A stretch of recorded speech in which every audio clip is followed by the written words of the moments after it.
Avez-vous déjà zoomé sur une carte de l'Allemagne et remarqué que les noms des villes finissent par se ressembler énormément selon l'endroit où vous regardez? Si vous conduisez dans le sud, beaucoup d'endroits semblent se terminer par Ingen ou Ing. Si vous allez vers l'est, vous êtes soudainement entouré de lieux qui se terminent par O ou Itz. Et dans le nord, vous tombez sans cesse sur des villes qui se terminent par Horst. En fait, j'ai eu l'idée et la plupart du contenu de cette vidéo. Après avoir lu un article très intéressant dans Zeit Magazine intitulé « Nom de lieu en Allemagne », que révèle le nom de votre ville?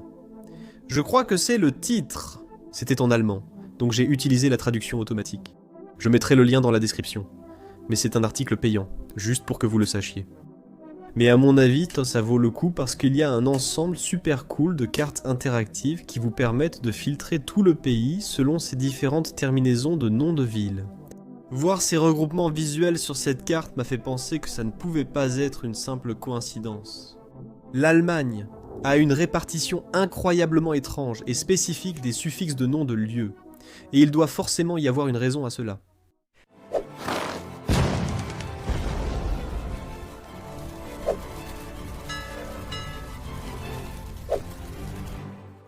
Comme je l'ai mentionné précédemment, certains de ces noms de lieux sont plus concentrés à l'est, d'autres davantage à l'ouest, allant même jusqu'à déborder en France. Nous allons aborder l'aspect transfrontalier de tout cela. Cela a du sens si l'on y réfléchit, car aujourd'hui, les différents exonymes que nous avons pour l'Allemagne sont souvent liés à la tribu spécifique qui vivait le plus près de ce voisin. Par exemple, les Français appellent le pays Allemagne à cause de la tribu des Alamans, juste à leurs frontières, tandis que les Finlandais utilisent Saksa à cause des Saxons au nord.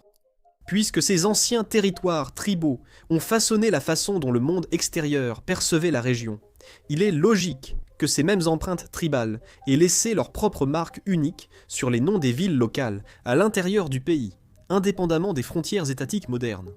Mais en approfondissant mes recherches, j'ai découvert que cela s'explique par des raisons encore plus intéressantes. Découvrons lesquelles.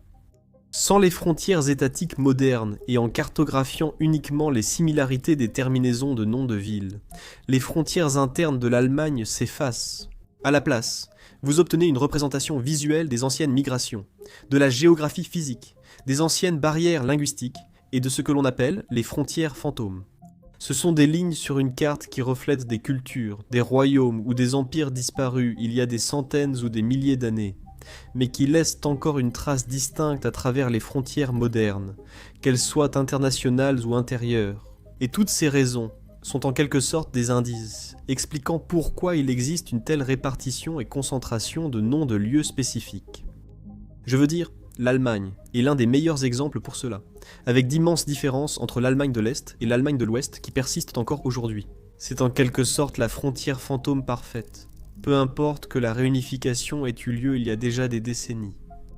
Pour comprendre comment cela fonctionne pour les noms de lieux, on peut regarder les données de cet article du magazine Zeit.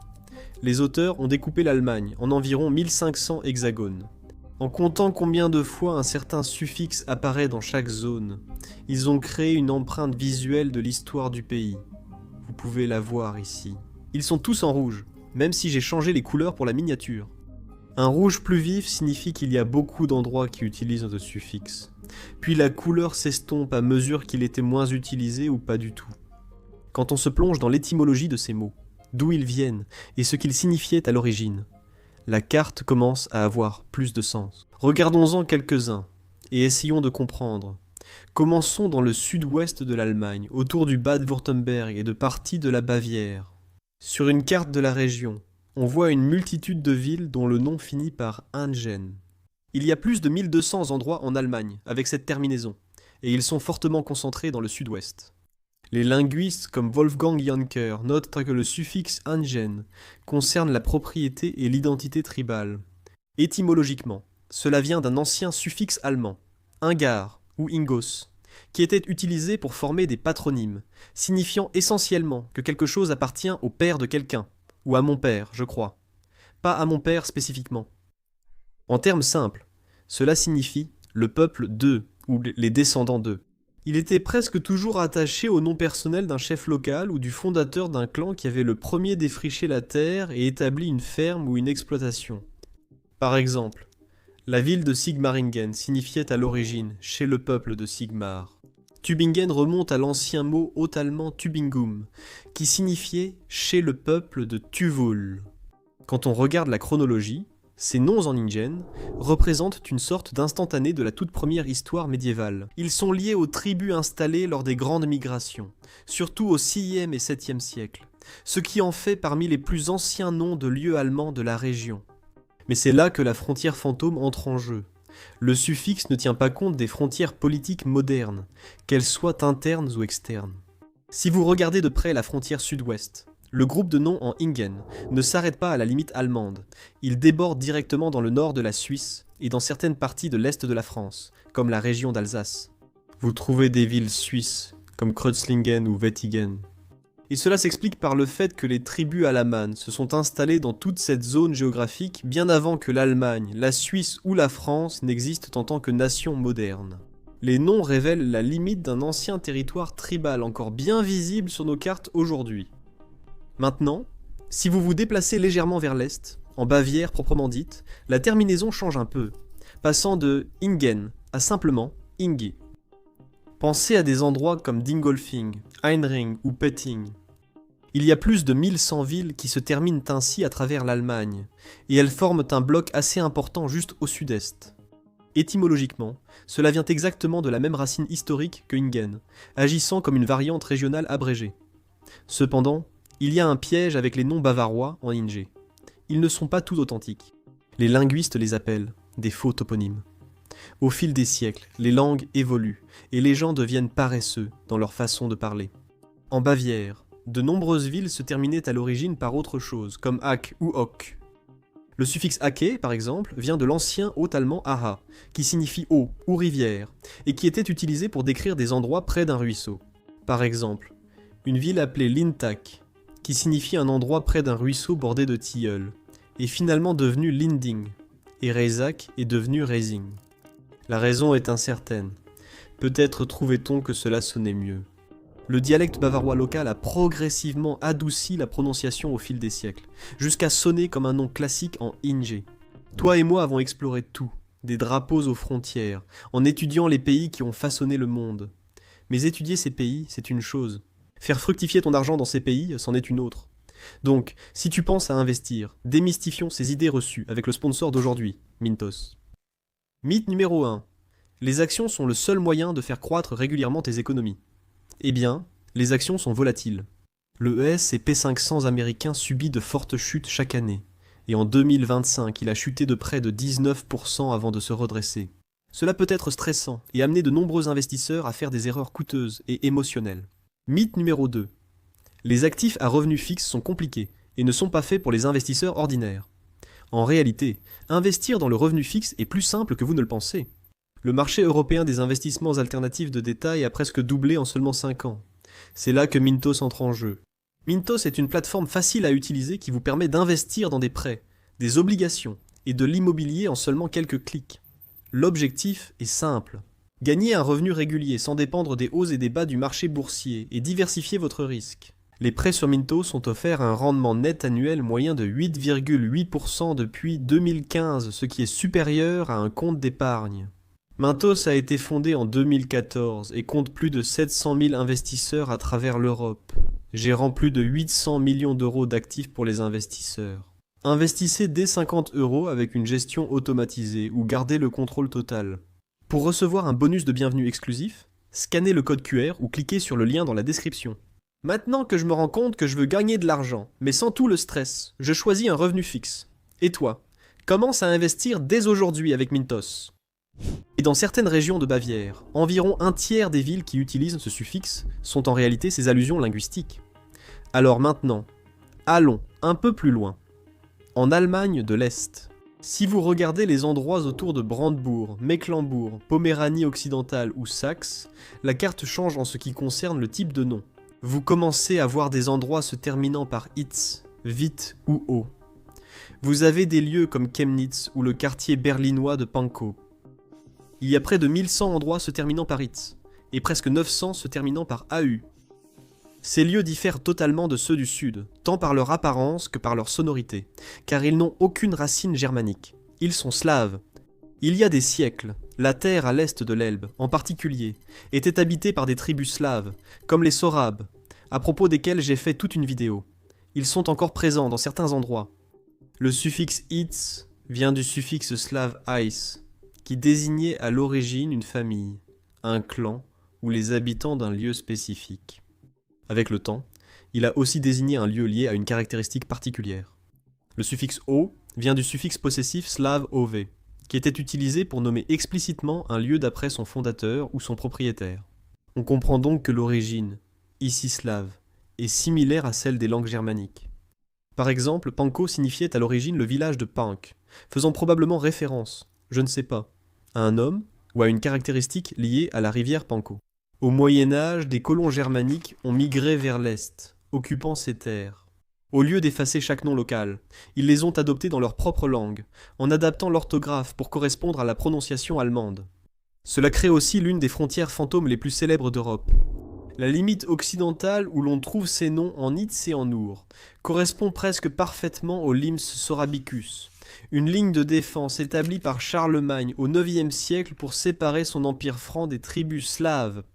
Encore plus fou, cela reflète fortement la frontière de l'ancienne Allemagne de l'Est à l'époque de la guerre froide.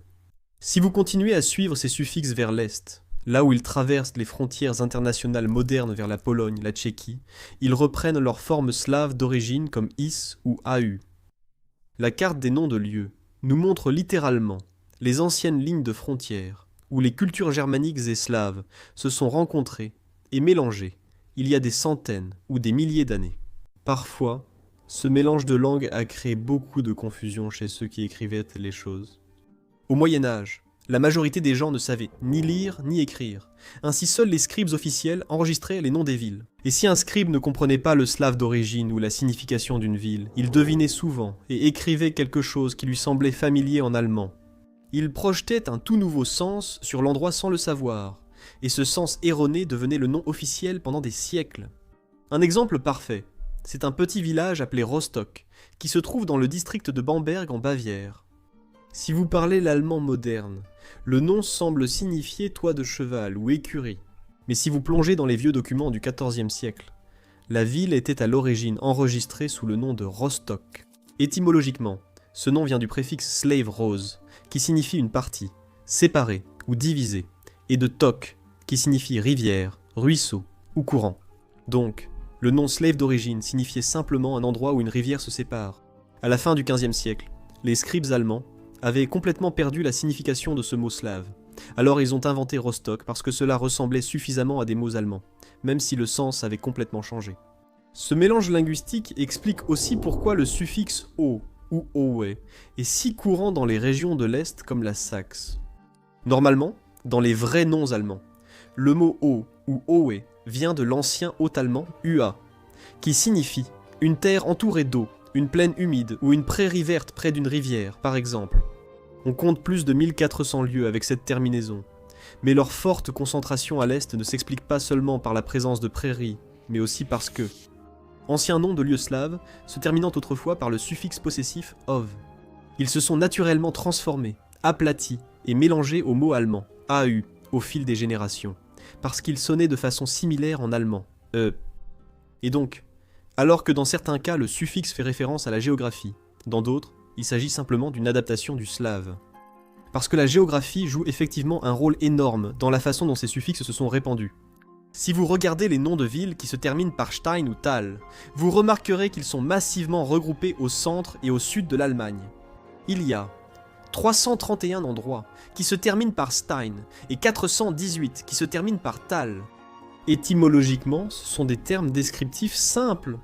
Stein vient du proto-germanique steinas, qui signifie pierre, rocher ou falaise, et il était utilisé pour les villages construits près de formations rocheuses importantes ou de châteaux.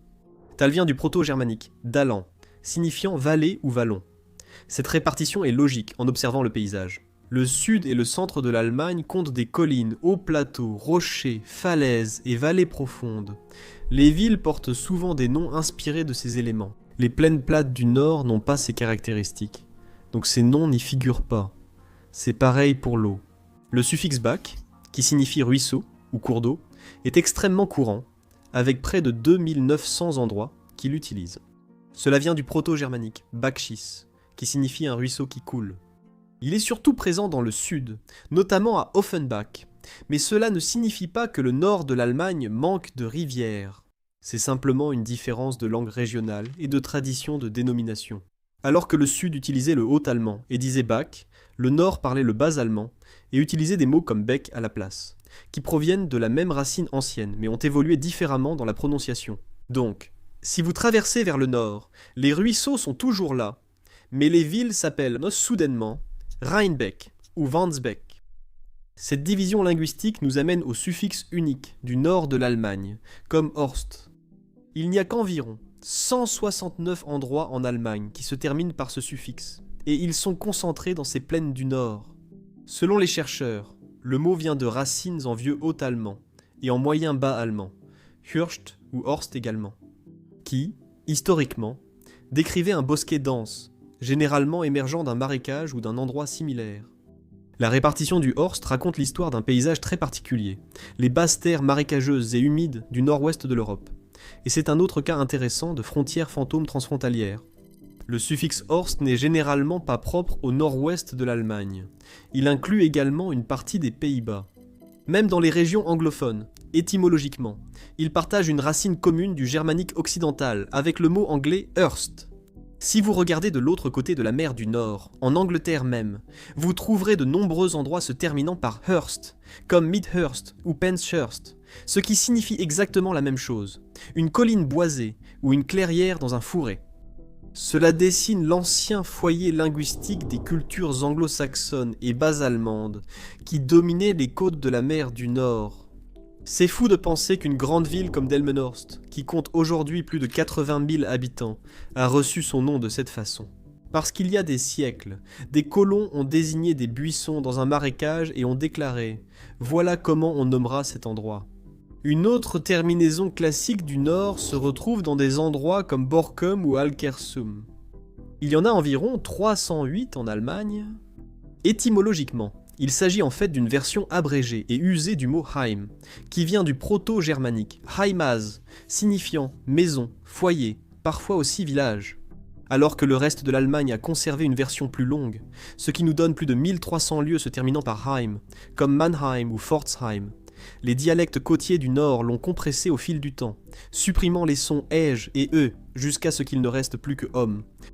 Si vous suivez cette terminaison, elle voyage également le long de la côte jusqu'au nord des Pays-Bas, retraçant les anciennes routes commerciales maritimes et les espaces culturels frisons partagés, où les gens parlaient des dialectes très similaires. Enfin, et juste pour conclure un peu, nous pouvons regarder le suffixe villers ou ville. Il y a 416 endroits avec cette terminaison en Allemagne, et ils sont strictement situés dans le sud et l'ouest. Ils sont complètement absents du nord. La raison de cette division nette est également historique, et remonte encore plus loin dans l'histoire, jusqu'à l'Empire romain. Le mot villers n'est pas du tout d'origine germanique, c'est un emprunt du latin datant du début du Moyen-Âge. Il dérive du nom villa, qui désignait une maison de campagne, une ferme ou un petit établissement agricole. C'est pourquoi on ne trouve des noms en villers que dans les régions d'Allemagne où les anciens Romains ont réellement vécu, construit des infrastructures et établi un camp militaire. Le nord de l'Allemagne se trouvait en dehors de l'Empire romain, caché derrière la barrière naturelle du Rhin, donc les conventions de dénomination latine ne s'y sont jamais implantées, et le suffixe n'est jamais apparu. En suivant le villers vers la frontière ouest, il sert aussi de pont vers les pays voisins. En conduisant de l'Allemagne vers la France, vous verrez que les villes frontalières portent souvent le suffixe villet, témoignant d'un mélange franco-allemand sur une base latine. Et à mesure que vous vous enfoncez en France, cela se transforme complètement en suffixe français standard vie. En Espagne et au Portugal, on trouve villa. Les noms de lieux révèlent tout l'Empire romain, cèdent la place aux terres tribales germaniques. Et honnêtement, on pourrait continuer indéfiniment avec ça et cartographier des dizaines d'autres suffixes. Je veux dire, l'article inclut une liste très intéressante de suffixes très spécifiques. On pourrait examiner Rhodes, issu de l'ancien haut-allemand, signifiant défricher pour rendre la terre habitable, surtout utilisé à l'intérieur du pays. Nous pourrions aussi nous intéresser à Scheide, utilisé à l'ouest, qui désigne généralement une ligne de partage des eaux, ou une frontière séparatrice dans le paysage. Mais la principale leçon à retenir de ceux que nous avons abordés, qu'ils proviennent d'anciens établissements tribaux germaniques, de racines slaves médiévales, de caractéristiques géographiques, physiques, comme les vallées et les ruisseaux, ou même de vieux mots latins romains. Ils racontent tous à peu près la même histoire.